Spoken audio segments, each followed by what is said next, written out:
शुभ दिवस. आपल्या मेंदूतील रक्तवाहिनीमध्ये जर रक्ताची गुठळी होऊन काही ब्लॉकेज निर्माण होत असतात, लक्षात घ्या. आणि हे रक्ताची गुठळी निर्माण झाल्यामुळे साहजिकच तेथे ब्लॉकेज निर्माण होतात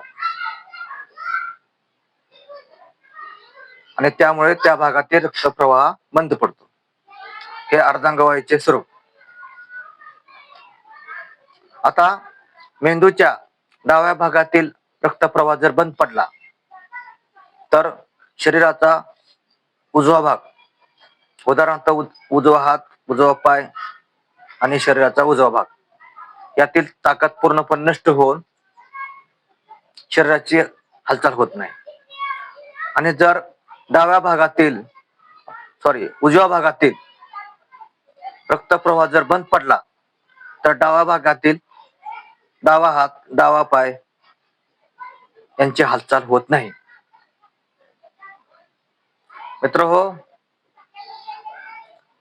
अर्धांगवायू हा मेंदूचा विकार आहे. अर्धांगवायू हा मेंदूचा विकार असून मेंदूला रक्त पुरवठा करणाऱ्या रक्तवाहिन्या यांच्यामध्ये रक्ताच्या गुठळ्या तयार होतात आणि साहजिकच ब्लॉकेज तयार होतात. तेव्हा याकडे आपण गांभीर्याने पाहिले पाहिजे, लक्ष दिले पाहिजे. अशा रुग्णांना रक्ताभिसरण, ब्लड सर्क्युलेशन व्यवस्थित होणे अत्यंत गरजेचं आहे. याच्यावर मी तुम्हाला काही घरगुती उपचार सांगत आहे. तेव्हा उपाय असा की 4 चमचे तिळाचे तेल घ्यायचे आणि 4-5 पाकळ्या लसणाच्या पाकळ्या घ्यायच्या. त्या लसणाच्या पाकळ्या त्या तेलामध्ये भिजवायच्या आणि दुसऱ्या दिवशी सकाळ संध्याकाळ चावून खायच्या. मित्रांनो, हा प्रयोग तुम्ही 1 महिना 2 महिना करून पहा, तुम्हाला आराम भेटणार हे नक्कीच. तेव्हा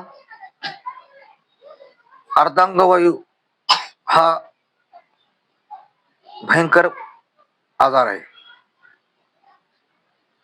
गंभीर स्वरूपाचा आजार आहे. आपल्या शरीरामध्ये रक्तवाहिन्यांचे जाळे असते आणि त्यातून रक्त वाहत असते. प्रत्येक गावाला या रक्तवाहिन्याद्वारे रक्त पुरवठा होत असतो आणि याच्यामध्ये कुठं अडथळा झाला नाही पाहिजे याची आपण दक्षता घेतली पाहिजे. तर याच्यामध्ये ब्लॉकेज होऊ नयेत म्हणून आपण योग्य काळजी घेतली तर आपल्याला अर्धांगवायू हा वायू आजार होणार नाही. रक्ताची गुठळी होऊ देऊ नका.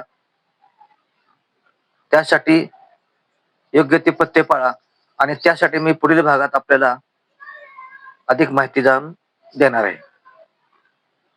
तेव्हा मी सांगितलेला उपाय जरूर करा.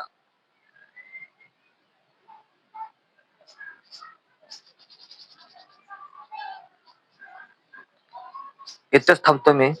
धन्यवाद.